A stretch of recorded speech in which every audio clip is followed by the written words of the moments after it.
جو کوئی نیکی کرتا ہے وہ اللہ پہ احسان نہیں کرتا بلکہ وہ اپنے ہی فائدے کے لیے کرتا ہے، اور جو برائی کرتا ہے وہ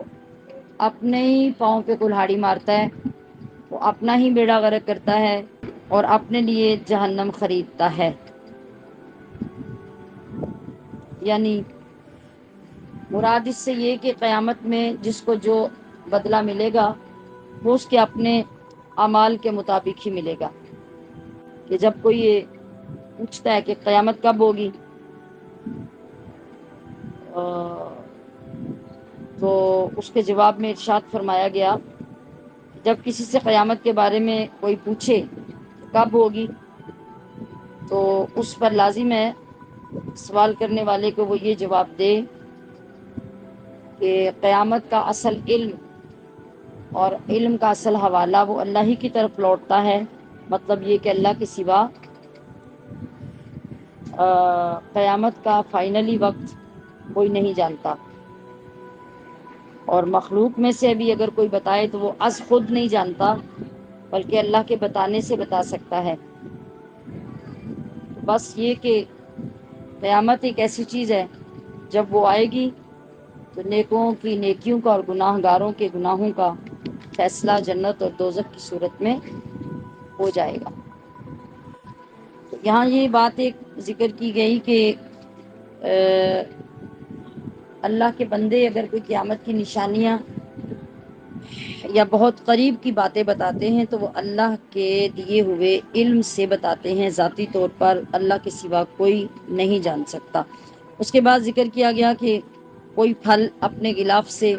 نہیں نکلتا، مطلب یہ کہ اللہ تعالیٰ اس پھل کو اس کے غلاف سے باہر آنے سے پہلے ہی اس کے احوال کو جانتا ہے، اور مادہ کے حمل میں کون ہے، اس کی کون سی ساعتیں گزر رہی ہیں، اس کی ولادت کا وقت کیا ہے، حمل میں جو بچہ ہے وہ ناقص ہے، غیر ناقص ہے، اچھا ہے، برا ہے، نر ہے، مادہ ہے، یعنی مذکر یا مؤنث ہے، سب کو اللہ جانتا ہے۔ مطلب یہ کہ جس طرح قیامت کا علم اللہ کی طرف منسوب کیا جاتا ہے، اسی طرح ان تمام امور کا علم بھی اللہ ہی کی طرف منسوب ہوتا ہے۔ تو یہاں بعض لوگ یہ سوال کرتے ہیں، کبھی کبھی اولیاء کرام جن باتوں کی خبر دیتے ہیں وہ صحیح ہو جاتی ہیں،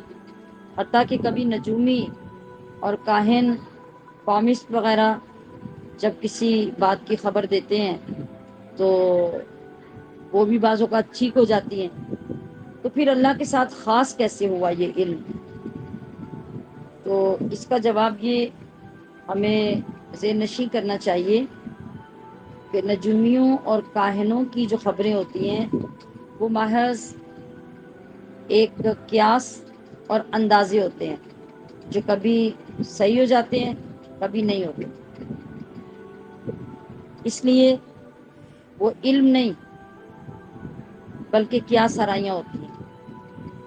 اور اسی طرح اگر اولیاء کوئی خبر دیتے ہیں وہ صحیح ہوتی ہے تو وہ اللہ کے دیے ہوئے علم سے بتاتے ہیں، مگر یہاں بھی اللہ کے اور ان کے بتانے میں یہ فرق ہے کہ اللہ کا علم ذاتی ہوتا ہے اور اللہ کے ولیوں اور نبیوں کا علم ذاتی نہیں بلکہ اللہ کا عطا کیا ہوا ہوتا ہے۔ تو وَضَلَّ عَنْهُمْ، اور گم ہو گیا ان سے، مَا كَانُوا، جس کو وہ تھے، یدعونا پوچھتے، من قبل پہلے، وَظَنُّوا، اور سمجھ گئے وہ، مَا لَهُمْ، کہ نہیں ان کے لیے، من محیص، کہیں کوئی بھاگنے کی جگہ۔ یہ آخرت کے احوال بیان ہو رہے ہیں نا جو پچھلے کئی دنوں سے یہ چل رہے ہیں، کہ وہ لوگ وہاں کیا کیا چاہیں گے اور کون کون سی فریادیں کریں گے، مگر سب بے فائدہ ہوں۔ لا یسأم الانسان، نہیں اکتاتا انسان،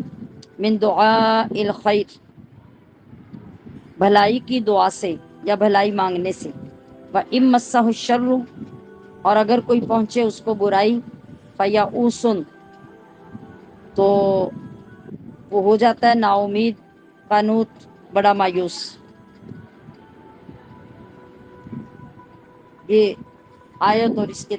معانی یعنی ترجمہ بالکل اپنے ظاہر پہ، اور ہر بندے کی یہی حالت ہے کہ اللہ تعالیٰ سے جس کو وہ اپنے لیے خیر سمجھتا ہے وہ مانگتا رہے، کبھی تھکتا نہیں ہے۔ یا اللہ بھی مجھے یہ دے دے، وہ مل گیا، وہ دے دے، وہ مل گیا، فلاں دے دے، فلاں مل گیا۔ جوانی سے لے کے، بچپن سے لے کے جوانی تک، جوانی سے بڑھاپے تک، سینکڑوں سے ہزاروں تک، ہزاروں سے لاکھوں، لاکھوں سے کروڑوں اور اربوں تک وہ مانگتا رہتا ہے، اور جو جو مانگتا ہے اس سے ملتا جاتا ہے، اس کی ضروریات پھیلتی جاتی ہیں، بڑھتی جاتی ہیں، اسے قرار نہیں ہوتا، اور وہ ان چیزوں کو سمیٹ کر مانگ کے کبھی تھکتا نہیں ہے۔ مگر جب کبھی اسے کوئی معاشی تنگی، صحت کی تنگی، دیگر کسی بھی طرح سے کوئی ایسی تنگی پہنچے تو بس وہ سمجھتا ہے کہ یہ تو مجھ پہ ایسا بڑا ظلم ہو رہا ہے جو کسی اور پہ ہوا ہی نہیں، اور پھر وہ اللہ کی رحمتوں سے مایوس ہو جاتا ہے۔ اور یاد رکھیے کہ مایوس ہونا، نا امید ہونا، یہ مومن کا وصف نہیں ہے، یہ کافر کا وصف ہے۔ مومن کے لیے ضروری ہے کہ وہ ہر حال، اللہ اسے غریبی دے تو بھی، امیری دے تو بھی، ہر حال میں وہ اللہ سے اچھی امید رکھے، مطلب وہ ہمیشہ اسی بات پہ قائم رہے کہ یہ وقت ہمیشہ نہیں رہے گا۔ جب آسائش، آسودگی آئے تو بھی اس کو ڈر لگا رہے کہ کہیں مجھ سے ناشکری نہ ہو جائے، اور یہ سب کچھ میرے پاس ہمیشہ رہنے کے لیے نہیں ہے۔ اور جب غریبی آئے تو بھی اچھی امید کے ساتھ ہمیشہ یہی کہے کہ یہ وقت گزر جائے گا، یہ ہمیشہ مجھ پر نہیں رہنا۔ یہ ایمان والے کے ایمان کا تقاضا ہے۔